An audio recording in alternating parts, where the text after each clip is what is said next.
еще летом. Вот, про доставку сказать, что они долго шли, ну так, месяц-полтора они шли. Вот.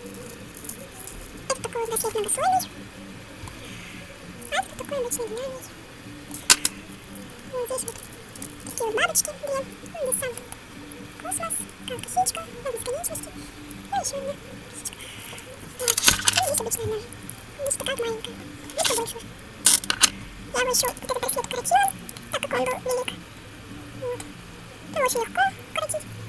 Нужно вот эту вот штучку отогнуть, потом вытащить, ну и ножницами обрезать. И все. Ну а потом обратно зажать. Вот. И по любой размеру регулироваться, потому что здесь еще есть такая вот цепочка короткая. Здесь обычно щелочка. Вот.